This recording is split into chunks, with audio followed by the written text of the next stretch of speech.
안녕하세요. 모두들 잠이 든 고요하고 어두컴컴한 늦은 밤. 마음이 뒤숭숭해 잠이 오지 않아 뒤척이다 제 아내의 이야기를 해볼까 하고 글을 적어봅니다. 아내와 저는 대학 새내기 시절에 만나 연인이 되었어요. 늘 같은 생활을 반복하다가 대학이라는 곳에 가서 새로운 환경과 새로운 사람들, 그리고 새로운 방식에 조금씩 적응을 해갈 무렵에 단체 미팅이 있었고, 거기에서 제 아내를 만나게 되었어요. 수줍음이 많던 아내는 말수도 적었고 다른 사람들에 비해서 눈에 띄지도 않았어요. 하지만 제 눈에는 많은 사람들 중에서 아내만 보였고, 다른 사람들의 이야기를 들으며 조심스레 웃고 있는 아내의 모습이 보기 좋았어요. 서로 마음에 드는 사람과 1대1 데이트를 하기 위해서 자리를 옮겼고, 저 역시 아내에게 마음을 전했어요. 아내와 함께 자리를 옮겨서 이런저런 이야기를 나누었어요. 첫인상부터 좋았던 아내였는데 대화를 하다 보니 더 좋은 사람이라는 생각이 들었어요. 저희는 친구처럼 편안하게 지내자는 말과 함께 헤어졌고, 그 뒤로 마주치면 인사를 하고 안부를 물었어요. 그러다 차츰 여러 명의 친구들과 같이 모임을 가지면서 아내와 더 친해지게 되었고, 동갑인데다가 둘 다 어렸을 때 어머니가 돌아가시고 아버지와 함께 살고 있다는 공통점도 가지고 있었기에 금방 연인으로 발전할 수 있게 되었어요. 대학 시절 제 옆에는 항상 아내가 있다고 생각하면 될 정도로 저희는 늘 붙어 다녔고 늘 함께 했어요. 그러다 보니 소소한 일로 다투는 일도 많았지만 금세 풀어지곤 했어요. 제가 훈련소에 갈 때에도 저를 따라와 제가 이발하는 모습도 같이 보고 맛있는 음식도 먹고 웃으며 저를 보내주었어요. 군생활 동안에도 아내는 고무신을 거꾸로 신지 않고 매일 저에게 편지를 써주며 저를 기다려주었고, 먼저 대학을 졸업하고 취업을 하게 된 아내는 학생이 돈이 어디 있냐며 소소하게 저를 챙겨주었어요. 몇 년이란 시간이 지나고 저 역시 대학을 졸업하고 직장을 다니며 어느 정도 안정된 생활이 되었다 생각했을 때 저는 아내에게 고백을 했고, 저희는 결혼을 하기로 했어요. 둘 다 워낙 검소하게 자란 환경 탓에 불필요한 것은 하지 않고 친한 지인들만 초대해 간소하게 결혼식을 올렸어요.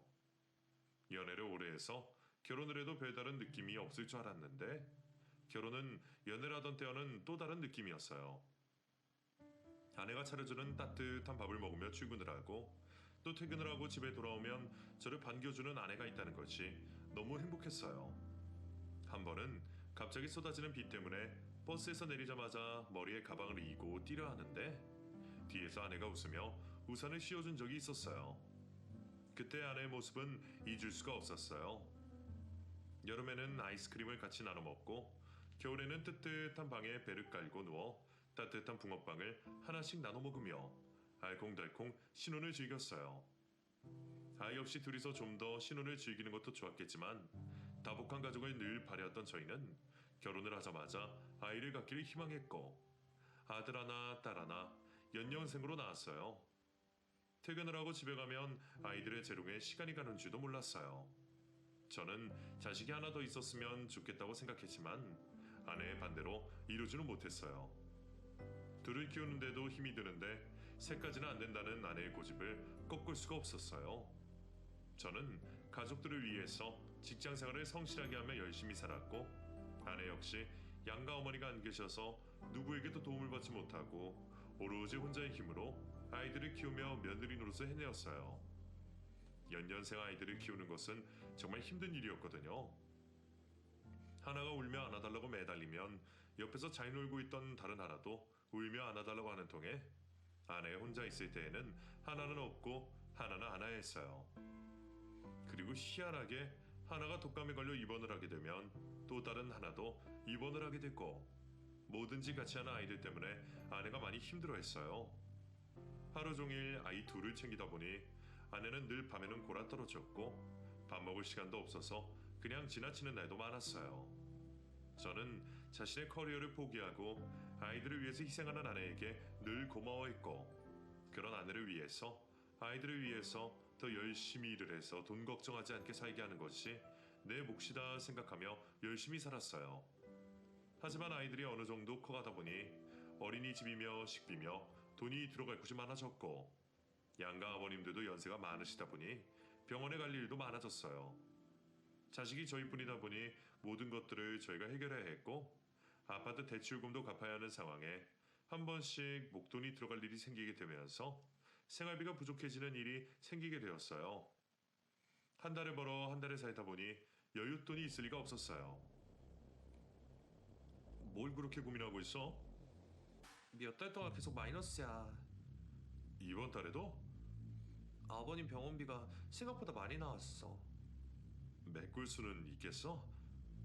적금 넣고 있는 거 빼면 되긴 하는데 필요할 때마다 자꾸 깨니까 돈이 모아지지가 않네. 조금만 더 고생해보자. 설마 계속 이렇게 하겠어?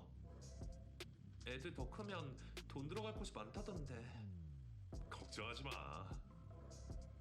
돈 걱정을 하고 있는 아내를 보니 저는 안 되겠다 싶어 퇴근을 하고 난 후에 할 수 있는 일자리를 알아봤어요.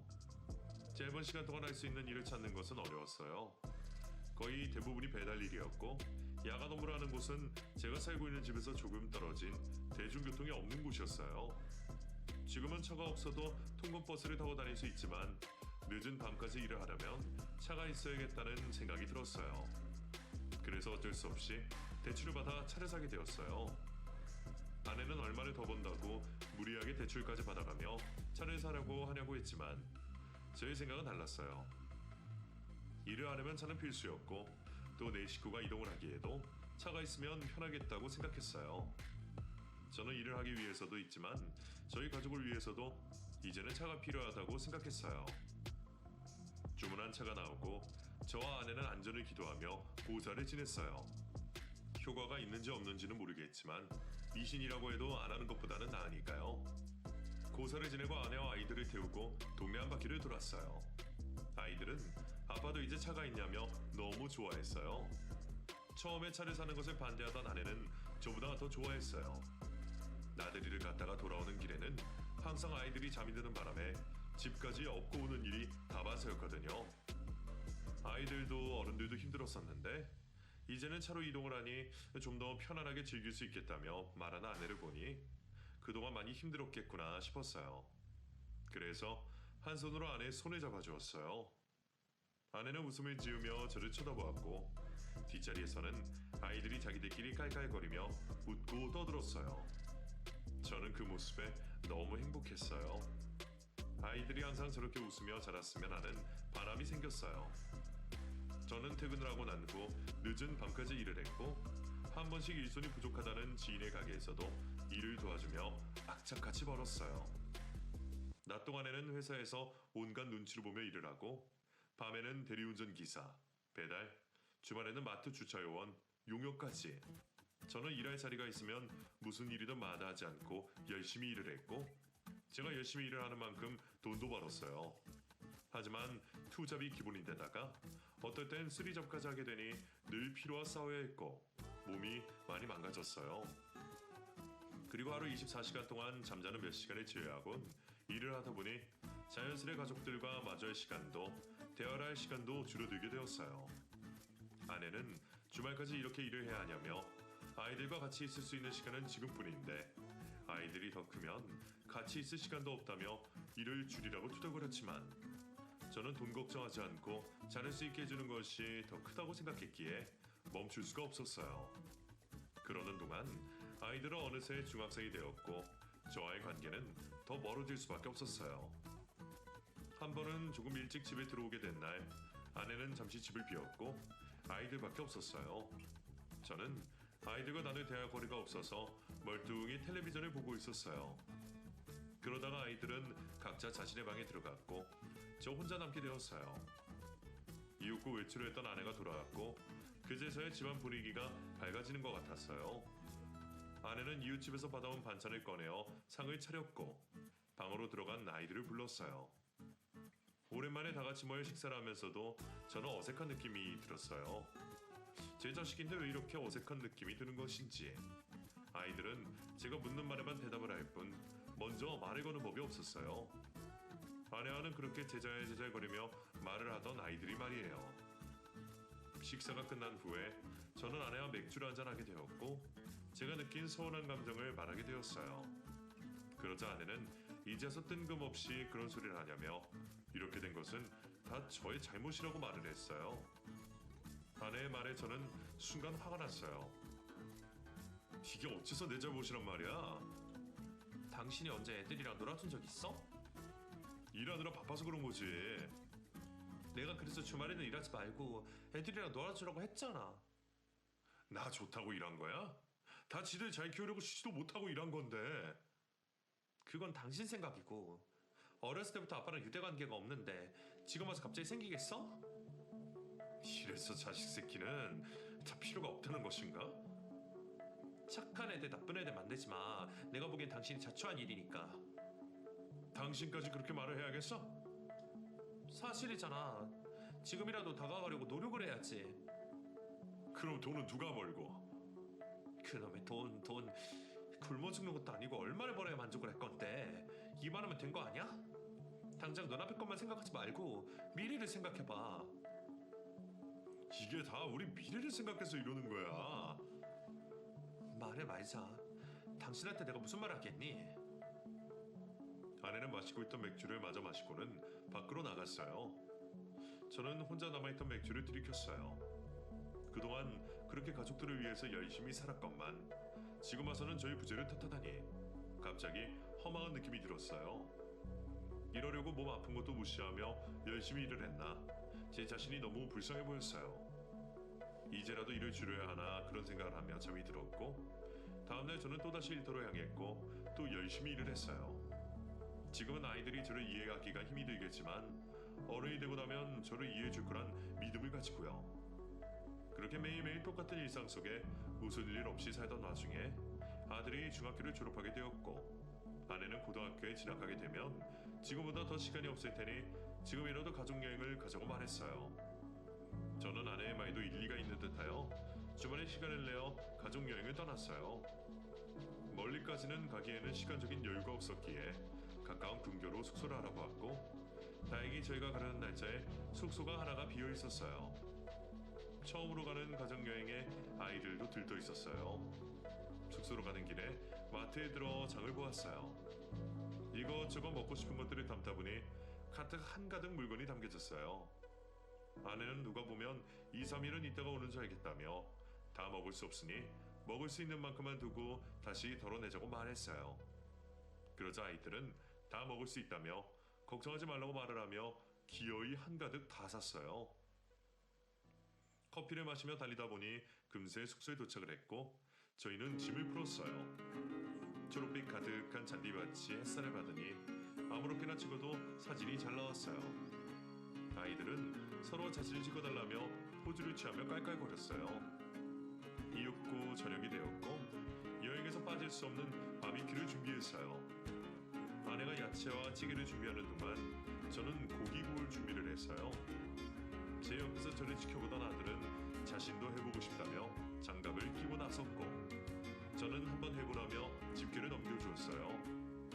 아들은 자신만만한 표정을 지으며 고기를 앞뒤로 노릇노릇하게 구웠고 저는 먹기 좋게 잘라서 식탁으로 옮겼어요. 아내는 고기를 한 점 집어먹더니 너무 맛있다고 해주었고 아들은 신이나 싱글벙글이었어요. 집에서 먹는 것과 다름이 없었는데도 숙소에서 먹는 것은 또 다른 느낌이었어요. 처음으로 온 가족여행은 저희 가족에게는 뜻깊은 날이 되었고 너무나 즐거웠어요. 다음날 숙소에서 돌아온 저희는 아이들을 먼저 집에 내려주고 다시 차를 돌렸어요. 아내가 숙소에 지갑을 두고 오는 바람에 가지러 가야 했거든요. 그리 멀지 않았기에 저희는 단둘이 드라이브하는 마음으로 되돌아갔어요. 가는 차 안에서 간밤에 있었던 이야기를 하며 자주는 못하더라도 한 번씩은 이렇게 여행을 하자고 약속했어요. 숙소에 도착한 아내는 사장님께 지갑을 건네받았고 다시 집으로 향했어요. 거의 집에 다가갈 무렵 제 뒤에 오고 있던 차가 갑자기 제 차를 들이박았고 저 역시 제 앞차를 들이받게 되었어요. 눈 깜짝할 사이에 일어난 일이라 정신이 없었어요. 옆에서 아내의 울부짖는 소리에 정신이 들었고 다급하게 아내를 쳐다보았어요. 아내는 많이 힘들어했고 곧이어 구급차가 와서 병원으로 옮겨졌어요. 다행히 저는 찰과상으로 끝났지만 아내는 고관절이 골절이 돼 재활 치료를 해야만 했어요.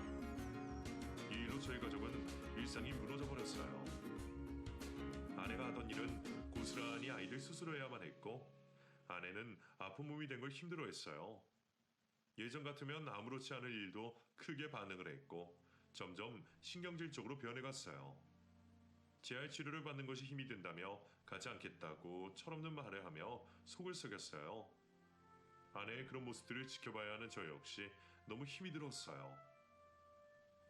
당신 일찍 들어와서 애들 좀 챙겨주면 안 돼? 나도 일이 있는데 어떻게 일찍 들어와? 지금 내가 건강한 몸도 아니고 너무한 거 아니야? 애들이 있잖아. 애들도 학교 다녀오면 지들 할 거 하기 바빠. 그럼 돈은 누가 벌고? 이 와중에도 또 돈 얘기야. 이게 현실인데 어떻게 해 그럼? 정말 마음에 안 들어. 됐어, 집어쳐. 이놈의 집구석은 내가 죽어나가도 똑같을 거야. 무슨 말을 그렇게 해? 사실 그래도 얘기한 건데 왜? 왜 이렇게 자꾸 어린애처럼 변하니? 원래 그렇게 생각 먹었겠지. 퇴근을 하고 들어온 저에게 아내는 하소연을 했고 저 역시 몸이 힘든 나머지 언성을 높이게 되었어요. 저희 둘의 다툼으로 아이들은 눈치를 보게 되었고 이런 일이 반복이 되자 저는 지금처럼 늦은 밤까지 일을 하는 것은 무리라고 생각하고 일을 하나 줄였어요. 일을 마치고 집에 와서는 미뤄놓은 집안일을 하기 시작했고 처음에는 손발이 맞지 않았던 아이들과도 점차 역할이 분담이 되어 집안일도 척척하기 시작했어요. 그렇게 지내다 보니 아내의 신경질도 많이 줄었고 재활 치료도 자신이 먼저 나서서 간다고 할 만큼 의지도 강했어요. 그리고 아이들과 같이 있는 시간이 예전보다 많아지다 보니 있었던 일들도 이야기하게 되고 아이들에 대해서 조금 더 알아가는 것이 많아져 소통이 되기 시작했어요. 그랬더니 자연스레 아이들과 어색했던 것들이 조금씩 사라지는 것 같았어요. 어느 정도 이 생활에도 적응이 되어가나 싶더니 저는 그동안의 일들로 인해 체력이 바닥이나 투잡도 어려운 상황이 되었어요. 이렇게까지 몸이 상했을 줄은 생각도 못했는데 너무 앞만 보고 달려온 제 자신이 후회스러웠어요. 거기다 안 좋은 일은 겹쳐서 온다고 하더니 제가 다니고 있던 회사가 갑자기 어려워지기 시작해 분위기가 좋지 않았어요. 주야를 돌던 현장은 주간밖에 하지 않았고 어떨 때에는 그곳조차 운영하기가 힘이 들어 인원을 줄일 수밖에 없었어요. 그렇다 보니 오래된 연봉이 많은 사람들은 눈치를 볼 수밖에 없었어요. 회사가 줄일 수 있는 가장 큰 비용이 인건비니까요. 회사의 사정은 날짜의 기미가 보이지 않았고 점점 어려워지자 아니나 다를까 나이가 많은 저는 권고사직을 받게 되었어요. 끝까지 버티려고 했지만 그럴 수 있는 상황이 아니었어요. 한순간에 일자리를 잃게 되고 몸도 망가지게 되자 저는 견딜 수 없을 만큼 힘이 들었어요. 아픈 아내와 커가고 있는 아이들. 저는 이제 어떻게 해서 먹고 살아야 하나 앞길이 막막했어요. 가족들 앞에서 티는 내지 않았지만 저는 연이은 악재에 절망감에 빠졌고 마음이 너무 힘들었어요. 그러다가 이렇게 있다고 한들 달라지는 것도 없으니 이왕 이렇게 된 거 잠시 쉬어가라고 신이 저에게 주는 선물이라고 생각하자며 마음을 달리먹었어요. 그랬더니 마음이 한결 가벼워졌어요. 저는 이 선물 같은 시간 동안 아내와 아이들을 돌고 왔어요.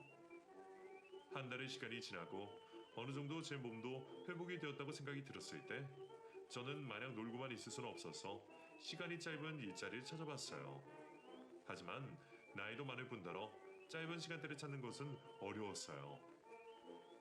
그러다가 전봇대에 붙어있는 구인 광고를 보게 되었고 저는 근처 식당에서 일을 하게 되었어요. 일하는 시간이 몇 시간이 안 되어서 그런 것인지 출근을 했다가 돌아서면 퇴근을 했어요. 제일 바쁜 시간대에 하는 것이라 짧은 시간 동안 고강도의 일을 해야 했지만 제 몸에 무리가 가지 않는 선에서는 적당한 일인 것 같았어요. 그렇게 몇 주를 일하다가 같이 일하던 직원 하나가 사람 구할 시간도 없이 갑자기 그만두게 되자 난처해진 사장님이 풀로 일을 해줄 수 있냐고 물었어요. 저는 몸도 괜찮아졌고 몇 시간을 일하는 것보다야 풀로 일하는 것이 더 돈이 되기에 그렇게 하고 싶은 마음은 컸지만 아내의 재활 치료 때문에 쉽게 결정을 할 수가 없었어요. 저는 아내와 상의를 해보고 바로 말씀드리기로 했어요. 집에 돌아온 저는 저녁 식사를 어느 정도 마쳤을 때 저는 아내에게 식당 일을 물어봤고 거절할 줄 알았던 아내는 선뜻 그렇게 하라고 말했어요. 제가 그렇게 일을 하게 되면 병원에 재활 치료를 받으러 갈 때 같이 따라가는 것이 힘들다고 말을 했지만 아내는 혼자서도 상관없다며 오히려 같이 가는 것보다는 혼자 가는 것이 편하다고 말했어요. 자신이 치료를 받는 동안 제가 하는 일 없이 병원에서 무작정 기다리고만 있는 것이 그동안 미안했다고 말하며 혼자서도 할 수 있으니 걱정하지 말라고 말했어요. 저는 그렇게 말해준 아내에게 미안하고 고맙다고 말을 전했어요. 다음 날부터 저는 풀로 일을 하게 되었고 아르바이트를 하면서도 힘이 들었지만 가족들을 생각하며 버텼고 제 몸이 아픈 것보다 가족이 우선이었기에 병원에 갈 생각은 하지도 않았어요. 온몸이 쑤시면 약국에서 파스 하나를 사다가 어깨며 등이며 붙였고 가끔씩 머리가 아플 때에는 두통약을 먹으며 견뎠어요. 저에게 병원은 사치라고 생각했어요. 그러다 두통이 견딜 수 없을 만큼 너무 심해졌고 그제서야 병원으로 달려간 저는 검사를 통해 뇌에 종양이 발견되었다는 이야기를 듣게 되었어요. 저는 너무 놀랍기도 하고 걱정이 되기도 했지만 차마 가족들에게는 말을 할 수가 없었어요. 아픈 아내에게 힘든 상황에서도 열심히 제 역할을 하고 있는 아이들에게 안 좋은 소식을 또 전할 수가 없었어요. 저는 최대한 가족들에게는 늦게 알리겠다고 다짐을 했고 식구들 앞에서는 아픈 티도 내지 않고 아무렇지 않은 듯이 행동을 했어요. 1년 가까이 꾸준히 치료를 받으러 다니던 아내는 점점 좋아지는 것이 눈에 보였어요. 특히나 얼굴이 너무 보기 좋았어요. 생기가 돌고 웃음이 돌았어요. 사로골에 당하기 전에 밝았던 아내의 모습으로 돌아간 것 같았어요. 아내도 몸이 점점 회복이 되니 편안하게 입고만 다니던 추리닝을 벗어던지고 꾸미기 시작했어요. 병원에 갈 때마다 화장도 예쁘게 했어요. 저는 그런 아내에게 치료를 받으러 갔다가 바로 올 것인데 굳이 그렇게까지 꾸미고 나서야 핀잔을 주었지만 아내는 병원을 가는 날이 치료를 받으러 가는 날이 아니라 외출을 하는 날이라고 생각하니 더욱 기분이 좋아지더라며 웃으며 흥얼흥얼 노래를 불렀어요. 저는 그런 아내에게 장난으로 핀잔을 주기는 했지만 아내가 긍정적으로 바뀌고 있는 것 같아 속으로는 내심 좋았어요. 아내가 밝아지니 온 집안이 환해지는 것 같았어요. 그렇게 지내다 드디어 길고 길었던 아내의 재활 치료가 끝이 났고 더 이상 치료를 받지 않아도 된다는 소식을 듣게 되었어요. 저 아이들은 뛸 듯이 기뻤고 다시 예전으로 돌아갈 수 있겠다고 생각했어요. 하지만 이 기쁜 와중에 아내는 제게 이혼 서류를 내밀었어요. 이게 뭐냐고 묻는 저에게 아내는 자기 인생을 살고 싶다며 말도 안 되는 소리를 해댔어요. 저는 너무 어이가 없었어요. 지금까지 누구 하나 빠짐없이 서로 희생하고 배를 가며 생활해 왔는데 완치가 되자마자 이혼을 하겠다니요. 저는 너무 황당하고 어이가 없어서 아무 말도 할 수가 없었어요. 화가 난 저는 아내가 준 서류를 박박 찢어버리며 2번 다시는 이런 소리 하지 말라고 고함을 질렀어요. 아내는 왜 고함을 지르냐며 같이 살다가 한 사람이라도 아니다 싶으면 이혼을 하는 것이지 왜 그러냐면서 자기는 끝까지 이혼을 하겠다고 소리를 질렀어요. 저는 지난 몇 년 동안 아무 문제가 없었는데 갑자기 이혼을 하자고 하면 누가 이혼을 해주겠냐며 지나가는 사람을 붙잡고 물어보라고 말을 했어요. 아내는 크게 아파보니 여러 생각이 들더라며 지금껏 희생을 해온 자신이 너무 불쌍하다고 말을 했어요. 아내의 말에 저는 또 한 번 어이가 없었어요. 희생을 논하자면 저는 지금까지 가만히 있었나요? 몸이 아픈 줄도 모르고 밤낮으로 가족들을 생각하며 일해왔던 저의 희생은 생각하지도 않고 자신의 희생만 이야기하는 아내의 얼토당토안한 이야기를 듣고 있자니 가슴이 답답해졌어요.